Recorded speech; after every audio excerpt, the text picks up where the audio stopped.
Sebelumnya mohon maaf semuanya Bapak Ibu karena mengganggu waktu sebentar.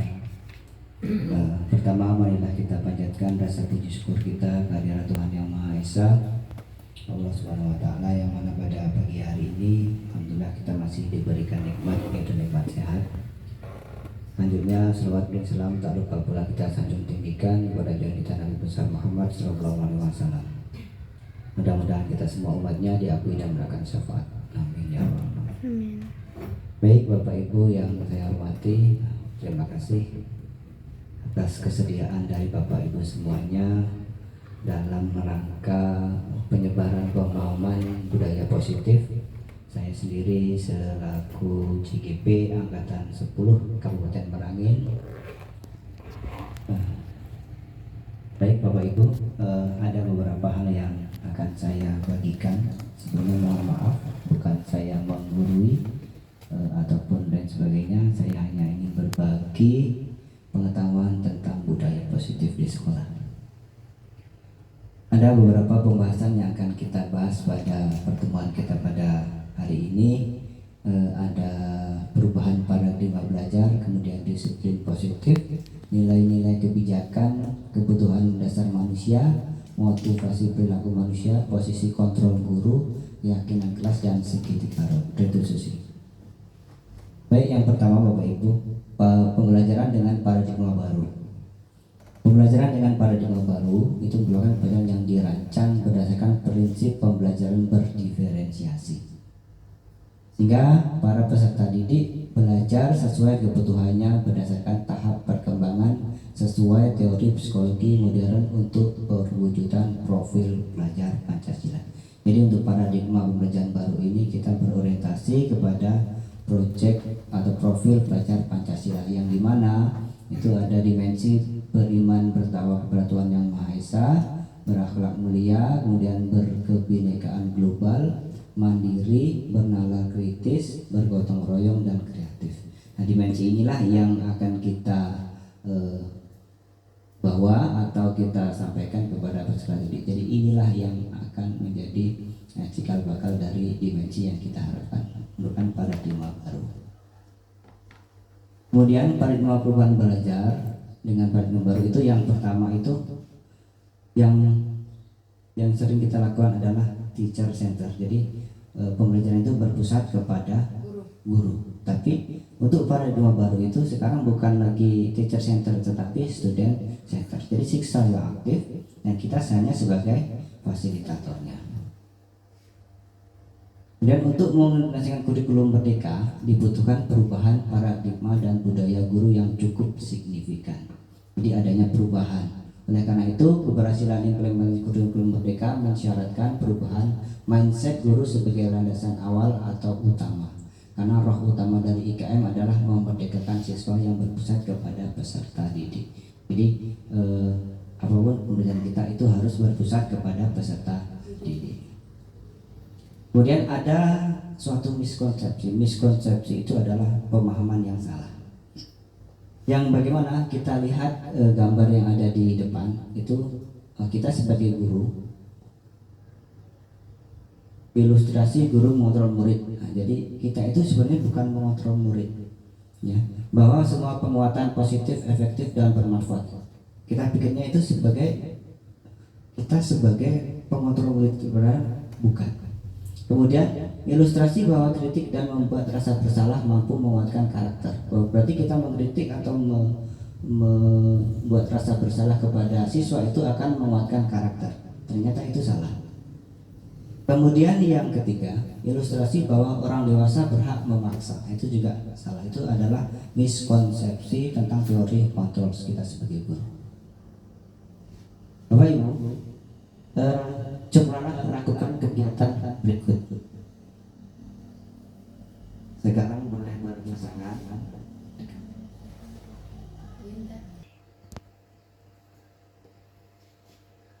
Bapak Ibu yang saya hormati, cobalah lakukan kegiatan berikut ini. Coba Anda dan teman Anda, berarti Bapak Ibu berpasangan. Kemudian salah satu adalah A. Tugas Anda adalah mengepalkan salah satu tangan Coba Anda bayangkan bahwa Anda menyimpan sesuatu yang sangat berharga. Jadi salah satu mengepalkan tangannya membawa sesuatu yang sangat berharga dalam kepala Anda tadi. Anda perlu menjaga benda tersebut sekuat tenaga karena begitu pentingnya untuk kehidupan Anda. Jadi ibaratkan Bapak dan Ibu itu membawa sebuah barang yang berharga itu untuk kehidupan Anda. Kemudian ada rekan Anda mencoba dengan segala cara untuk membuka kepalan tangan Anda. Teman Anda boleh membujuk, menghardik, mengintimidasi, memarahi, menggoda, menggelitik, bahkan menawari Anda uang agar Anda bersedia membuka kepalan tangan Anda. Jadi ada dua orang, yang satu itu membawa barang berharga, kemudian yang satu itu membujuk. Bagaimana caranya supaya apa? Yang A tadi bisa membuka tangannya, melepaskan tangannya. Kemudian ada sebuah pertanyaan, siapa yang memegang kendali atau kontrol untuk membuka atau menutup kepalan tangan? Yang A atau yang B? Yang A. Jadi kita sebagai guru itu sebagai pengontrol. Seperti dicontohkan tadi, Anda membawa barang berharga di kepala Anda. Bagaimanapun Anda dibujuk tidak akan dibuka. Karena apa? Sebagai kontrol. Saya yang berhak membuka atau menutup dari kepala tangan tadi. Kemudian kita memasuki pembahasan yang kedua, yaitu disiplin positif. Disiplin itu berasal dari kata disiplina yang artinya belajar. Disiplin mengacu pada disiplin diri yang memiliki tanggung jawab terhadap apa yang dilakukan berdasarkan nilai-nilai yang diyakini. Kemudian disiplin positif merupakan salah satu cara penerapan disiplin yang bertujuan untuk menumbuhkan kesadaran serta memberdayakan peserta didik tanpa imbalan atau penghargaan, ancaman atau hukuman. Jadi Bapak Ibu, ini juga miskonsepsi bahwa penghargaan atau reward, ancaman itu dapat membuat peserta didik itu menjadi lebih baik, tapi ternyata itu salah. Kemudian sebagai pendidik juga kita adalah menciptakan peserta didik yang memiliki disiplin diri sehingga mereka berperilaku mengacu kepada nilai-nilai kebijakan universal dan memiliki motivasi intrinsik, berarti dalam dirinya, untuk perubahan perilaku yang ke arah lebih baik. Kemudian ada beberapa nilai kebijakan. Apa itu nilai kebijakan? Nilai yang disepakati bersama terlepas dari suku, agama, bahasa maupun latar belakang. Jadi ada contoh nilai kebijakan, yaitu yang sesuai dengan profil pelajar Pancasila, yaitu ada beriman, bertawakal kepada Tuhan Yang Maha Esa, berakhlak manusia, kemudian berkebinekaan global, gotong royong, mandiri, kreatif, dan bernalar kritis. Ada 5 kebutuhan dasar manusia. Namun kebutuhan dasar manusia itu apa? Segala sesuatu yang kita lakukan untuk mendapatkan apa yang kita inginkan. Seluruh tindakan yang kita lakukan memiliki tujuan tertentu, dan semua usaha terbaiknya yang kita lakukan adalah dalam rangka agar kebutuhan dasar kita terpenuhi dengan baik. Jadi ada 5 kebutuhan dasar manusia. Yang pertama itu bertahan hidup, kasih sayang dan rasa diterima, penguasaan, kebebasan dan kesenangan. Bertahan hidup yaitu makan, pakaian, tempat tinggal, keamanan dan kesehatan. Kemudian kasih sayang itu rasa diterima, dipedulikan, berbagi, kerjasama, menjadi bagian dalam kelompok. Kemudian penguasaan, harga diri, keinginan untuk dianggap, memimpin, berprestasi, diakui, didengar. Kemudian kebebasan itu adalah mandiri, memiliki pilihan mencoba hal baru maupun mengendalikan dirinya. Kemudian yang kesenangan adalah bermain, humor, antusias, tertawa. Jadi Bapak Ibu, sebagai guru tentunya kita harus tahu kebutuhan dasar manusia. Peserta didik itu juga memiliki kebutuhan dasar manusia. Salah satunya mungkin kesenangan. Kenapa saya bilang kesenangan? usia anak sekolah dasar itu biasanya masih terpaku dengan bermain. Jadi artinya seperti ini Bapak Ibu. Dalam pembelajaran itu sebisa mungkin pembelajaran itu diselingi dengan bermain. Karena kalau misalkan pembelajaran itu berfokus kepada guru yang bukan berfokus kepada peserta didik, artinya nanti pembelajaran tidak berlangsung dengan baik. Kemudian kebutuhan juga kita perlu sebagai guru untuk pembelajaran bisa dengan mencoba hal baru. Jadi kita memakai metode pembelajaran yang baru seperti itu. Motivasi perilaku manusia itu ada dua, ada motivasi ekstrinsik dan motivasi intrinsik. Intrinsik itu yang ada dalam diri, untuk menjadi orang yang mereka inginkan dan menghargai diri sendiri dengan nilai-nilai yang mereka percaya, itu dari diri sendiri. Kemudian ada perbedaan antara hukuman, konsekuensi, dan restitusi. Kalau hukuman itu biasanya tidak terencana atau tiba-tiba, seperti halnya misalkan pada pelaksanaan upacara bendera ada siswa yang tidak memakai pakaian atau seragam lengkap, itu biasanya dengan secara tiba-tiba hukuman. Kemudian murid tidak tahu apa yang akan terjadi atau tidak dilibatkan, bersifat satu arah. Kemudian biasanya hukuman itu berupa hukuman fisik atau psikis. Kemudian konsekuensi itu terencana dan disepakati sebagai peraturan. Murid tetap dibuat tidak nyaman, sikap guru selalu memonitor. Kemudian yang ketiga ada restitusi, adalah proses menciptakan kondisi bagi murid memperbaiki kesalahannya. Jadi restitusi itu bagaimana misalkan anak itu melakukan kesalahan, anak sendiri sadar, oh saya salahnya seperti ini. Itu adalah namanya restitusi. Konsekuensi atau hukuman. Nah, ini saya minta pada Bapak Ibu untuk memilih kira-kira itu hukuman atau konsekuensi. Itu yang pertama, mencatat 100 kali di dalam buku kalimat saya tidak akan terlambat lagi karena datang terlambat sekolah, itu merupakan konsekuensi atau hukuman? Saya tidak akan terlambat lagi. Kira-kira konsekuensi atau hukuman? Konsekuensi. Kita lihat Bapak Ibu, betul atau tidak konsekuensi? Hukuman. Ini adalah hukuman. Mencatat karena ini berupa fisik, mencatat 100 kali. Kemudian yang kedua, lari mengelilingi lapangan bola basket karena terlambat hadir di sekolah. Hukuman, kita lihat. Betul sekali. Karena berupa fisik. Biasanya hukuman itu berupa fisik dan bisa menyakiti perasaan siswa tersebut. Oh belum. Membersihkan coretan yang dibuatnya di meja kelas. Konsekuensi, betul sekali. Karena apa? Anak yang membuat bersalah, jadi konsekuensinya adalah membersihkan meja. Itu tidak ada fisik.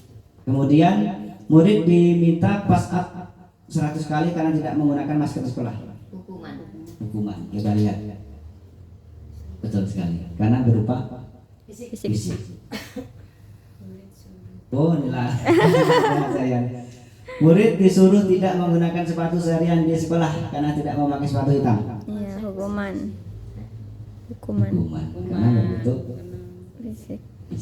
karena tidak disuruh menggunakan sepatu seharian. Padahal enak loh Pak, itu udah pakai sepatu dia malah senang. Ya kadang-kadang memang betul, kadang hukuman itu kadang bisa membuat anak menjadi senang, ada juga hukuman yang membuat anak menjadi tidak senang. Kemudian yang terakhir, membersihkan tumpahan air di meja karena tersenggol pada saat belajar. Konsekuensi, betul sekali. Karena ini tidak berbentuk fisik, cuma membersihkan, disuruh. Jadi konsekuensinya kalau kamu di meja membawa, habis itu ditumpahkan, apa konsekuensinya? Saya bersihkan Pak, seperti itu. Kemudian, nah kadang kita sebagai guru tidak sadar bahwa kita itu memberikan sebuah reward. Ternyata reward itu bisa menjadi dihukum oleh penghargaan.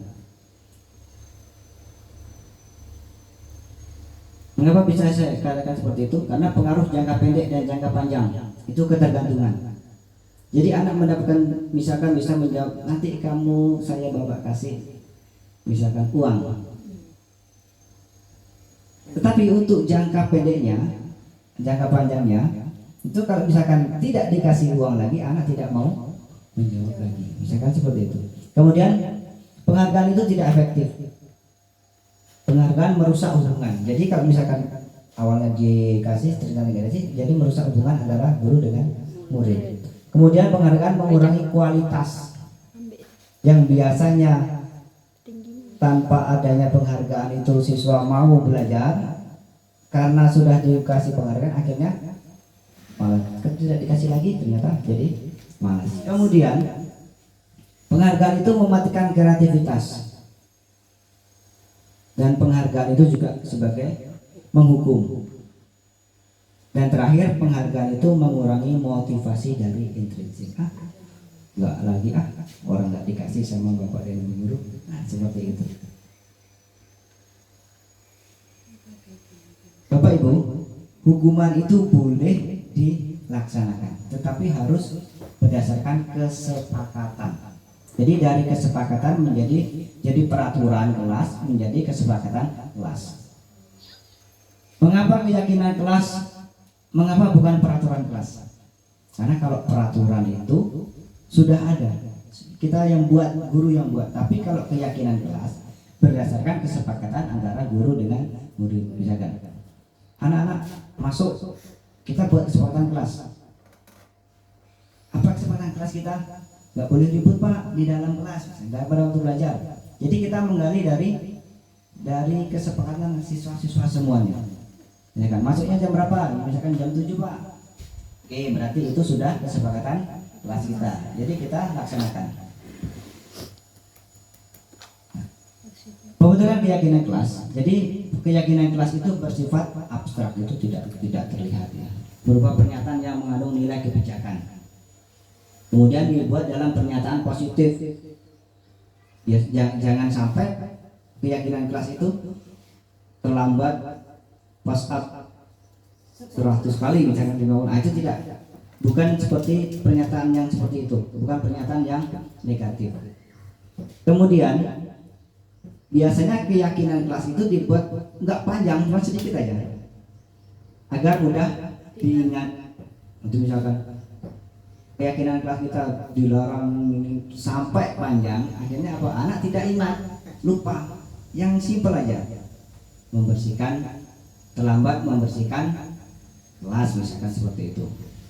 Kemudian sesuai kondisi kelas agar mudah diterapkan. Sesuai kondisi kelasnya. Kalau misalkan kelasnya misalkan setiap hari kotor, berarti harus disesuaikan kesepakatan kelasnya. Berarti piket atau itu menjadi tanggung jawab kelas.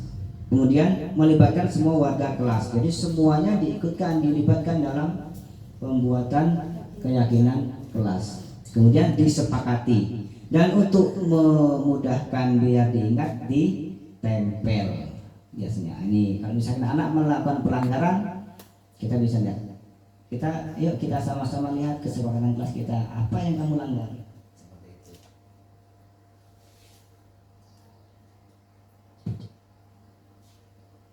Bapak Ibu, sebagai guru kita memiliki 5 posisi kontrol.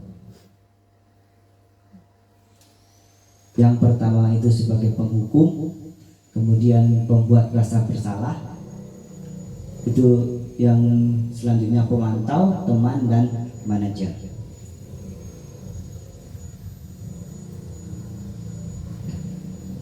Berikut adalah contoh penerapan 5 posisi kontrol guru. Ini ada sebuah kasus, murid tidak memakai atribut lengkap saat upacara bendera. Nah, hormat pada bendera selama 1 jam itu merupakan penghukum. Kita sebagai misalkan anak tidak membawa atribut lengkap, nah silakan hormat ke bendera. Itu sebagai penghukum. Kemudian berapa kali ibu bapak harus memberitahu kamu selalu mengecewakan bapak ibu, itu berarti membuat rasa bersalah. Karena dari kata-kata berapa kali ibu bapak harus memberitahumu. Nah, kemudian posisi kontrol kita sebagai teman itu biasanya dibuat dengan kalimat ayo dong, ayolah, seperti itu. Jadi kalimat ajakan. Ikuti aturan sekolah atau ikuti aturan kelas kita. Tolong bantu bapak ibu. Itu merupakan kita posisi kontrolnya sebagai teman. Kadang-kadang kita nggak sadar. Kita anak melakukan kesalahan, kita membentak. Saya pun juga kadang-kadang juga melakukan seperti itu. Tetapi setelah saya belajar tentang budaya positif ini, sedikit demi sedikit saya sudah melakukan perubahan. Contohnya kemarin ada sebuah kasus, kemudian saya juga buat restitusi. Itu saya tidak menggunakan kalimat menghardik atau dengan kalimat ancaman, tetapi dengan kalimat persuasif. Kemudian yang posisi kita sebagai pemantau itu biasanya dengan kalimat kamu sudah melanggar peraturan sekolah, kamu tahu konsekuensinya. Jadi kalau kita sebisa mungkin kalau misalkan anak membuat masalah, itu jangan sampai anak itu mulai menjadi takut. Ini kadang-kadang kalau anak buat merasa bersalah, buat kesalahan itu masuk ke kantor aja takutnya minta ampun. Jadi inilah yang harus kita miliki sebagai guru, sebagai pengontrol, posisi kontrol. Kemudian yang terakhir adalah sebagai manajer. Apakah kamu tahu kesalahan kamu? Kira-kira bagaimana kamu memperbaiki kesalahanmu? Itu sebagai posisi manajer. Jadi sebagai guru kita harus memiliki posisi yang paling tinggi adalah sebagai manajer. Kalau bisa penghukum dengan pembuat rasa bersalah itu sudah mulai ditinggalkan. Karena kita sekarang ini berbeda dengan zaman dahulu. Dan kalau zaman dahulu posisi penghukum, kontrol sebagai guru itu sangat dibutuhkan. Karena kalau sekarang karena perbedaan zaman itu anak itu sudah tidak lagi seperti dulu lagi yang bisa dikasih tahu dengan cara hukuman. Baik Bapak Ibu. Nah, ada 5 sebuah pernyataan. Saya minta Bapak atau Ibu pilih salah satu itu termasuk penghukum, pembuat rasa bersalah, manajer atau sebagai teman. Oke, dari kalimat yang pertama, saya kecewa sekali dengan kamu. Itu kira-kira posisinya sebagai manajer, sebagai teman, sebagai penghukum, atau sebagai pembuat rasa bersalah. Pembuat rasa bersalah. Kita coba kita lihat. Sebagai penghukum. Saya kecewa sekali karena dari kata-kata saya kecewa sekali itu dengan nada yang marah. Nah, kemudian kamu tidak pernah benar melakukannya. Apa Bapak Ibu? Salah. Pembuat rasa bersalah. Iya. Coba kita lihat. Mantap. Kamu tidak pernah benar melakukannya. Kemudian apa rencanamu untuk menyelesaikan masalah ini? Apa rencanamu untuk melakukan masalah ini? Terakhir manajer. Coba manajer, betul atau tidak ya? Betul. Ya. Apa rencanamu? Apa rencanamu untuk menyelesaikan masalah ini? Jadi kita posisi kita sudah sebagai manajer. Kemudian yang ayolah lakukan demi bapak atau ibu, itu bukan. Coba teman. Kita lihat. Betul sekali. Ayolah dengan kata ayolah berarti kalimat ajakan demi bapak atau ibu. Itu merupakan kalimat sebagai posisi kontrol kita sebagai teman. Yang terakhir, membuat rasa bersalah. Kamu tidak pernah mendapat nilai jika tidak mengerjakan tugas. Itu membuat rasa bersalah. Kita lanjutkan Bapak Ibu. Jadi ada 5 posisi kontrol ini bagian restitusi. Ada motivasi eksternal, ada motivasi intrinsik. Nah, perilaku kontrol negatif. Jadi mulai sekarang Bapak Ibu, kita sudah harus meninggalkan posisi kontrol yang penghukum dengan pembuat rasa bersalah. Misalkan ada sebuah kalimat guru berbuat misalkan menghardik, menunjuk, menyakiti, menyindir. Itu adalah contoh perilaku negatif. Itu kita kurangi atau sebisa mungkin kita hilangkan. Mana posisi kontrol yang paling bagus adalah sebagai manajer. Posisi yang paling diinginkan dalam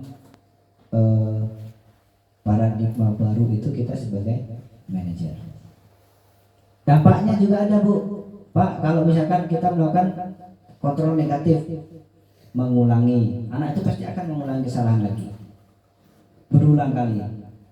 Perilakunya juga menjadi agresif. Kemudian kalau pembuat rasa bersalah, rendah diri, merasa gagal dan tidak berharga sebagai teman, itu tergantung tidak mandiri dan tidak bisa memutuskan. Jadi kalau posisi kita sebagai teman itu kadang-kadang anak tidak bisa memutuskan dan ketergantungan dengan guru. Dan nah ini yang paling puncak itu kontrol diri itu sebagai manajer adalah mengevaluasi diri, bagaimana menjadi diri yang lebih baik. Selanjutnya kita akan membahas tentang segitiga restitusi. Segitiga restitusi adalah suatu proses dialog yang dijalankan oleh guru agar dapat menghasilkan murid yang mandiri dan bertanggung jawab. Langkah-langkah untuk restitusi itu ada 3. Yang pertama menstabilkan identitas, kemudian validasi tindakan yang salah, dan yang ketiga adalah menanyakan keyakinan. Jadi teori kontrolnya adalah kita semua akan melakukan hal terbaik yang bisa kita lakukan, kemudian semua perilaku memiliki alasan dan kita semua memiliki motivasi internal. Dan kita akan membahas tentang menstabilkan identitas. Nah, jadi menstabilkan identitas itu kita juga harus memiliki sebuah kata-kata. Jadi jangan langsung menghardik, kamu ini salah dan sebagainya. Tidak. Tetapi ada caranya menstabilkan identitas dengan cara apa? Berbuat salah itu tidak apa-apa. Jadi kita ungkapkan kepada anak itu, kita panggil. Restitusi itu jangan sampai kelihatan atau berbarengan dengan teman-temannya yang melakukan kesalahan. Jadi kita panggil satu-satu. Kemudian kita stabilkan identitasnya. Tidak ada manusia yang sempurna. Jadi kita memang kata-katanya seperti itu. Kemudian saya juga pernah melakukan kesalahan seperti itu. Kita bisa menyelesaikan ini. Bapak atau Ibu tidak tertarik mencari siapa yang salah, tapi ingin mencari solusi dari permasalahan ini. Jadi kata-kata kalimat seperti itu yang kita sampaikan kepada anak pada saat melakukan restitusi. Kemudian kamu berhak merasa begitu.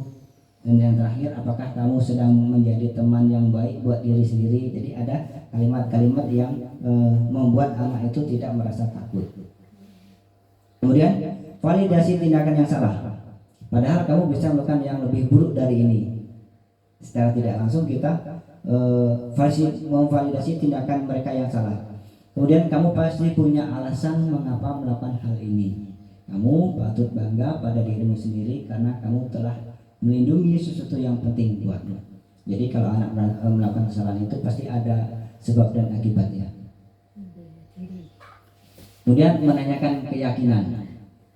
Nah, itu berdasarkan pada prinsip teori kontrol bahwa pada dasarnya kita termotivasi secara intrinsik. Jadi biasanya kalau kemarin saya juga sudah melakukan segitiga restitusi, saya juga akan menanyakan apa keyakinan kelas kita. Jadi setelah 2 tahap tadi, tahap yang terakhir adalah menanyakan keyakinan kelas kita. Kemudian nilai apa yang telah disepakati bersama, seperti apa gambaran sebuah kelas yang ideal menurut kamu, dan kamu ingin menjadi orang yang seperti apa. Itu kita sampaikan pada saat melakukan restitusi kalau misalkan anak melakukan sebuah kesalahan. Jadi jangan langsung dihukum ya Bapak Ibu. Jadi kita selesaikan dengan cara segitiga restitusi. Baik Bapak Ibu, tujuan mulia dari penerapan disiplin positif itu adalah agar terbentuk murid-murid yang berkarakter, berdisiplin, santun, jujur, peduli, bertanggung jawab, dan merupakan pembelajar sepanjang hayat sesuai dengan standar kompetensi dosen yang diharapkan. Jadi Bapak Ibu, ketika anak melakukan sebuah kesalahan itu jangan langsung jangan langsung dihukum, tetapi kita juga harus melakukan kegiatan segitiga restitusi. Bagaimana cara kita membuat siswa itu tidak merasa takut. Kadang kalau kita sadari bahwa anak itu membuat sebuah kesalahan itu dia langsung takut. Contoh kemarin itu ada anak yang mengganggu kemarin. Dan saya panggil kemarin, ada beberapa yang saya panggil. Saya juga sudah melaksanakan dari segitiga restitusi tadi ini dengan kalimat-kalimat yang tidak negatif. Perubahan ini tidak serta-merta terjadi cepat, tetapi perlu proses, dan prosesnya itu juga tidak berlangsung cepat, tapi lama untuk membuat sebuah perubahan itu.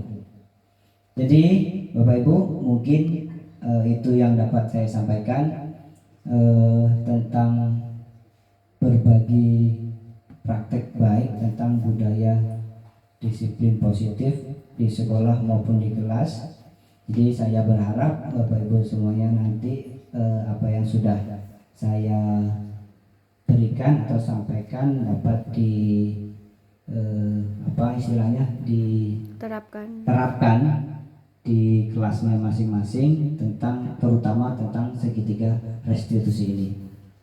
Mungkin itu yang dapat saya sampaikan. Kurang lebih mohon maaf dan saya akhiri. Assalamualaikum warahmatullahi wabarakatuh. Waalaikumsalam warahmatullahi wabarakatuh.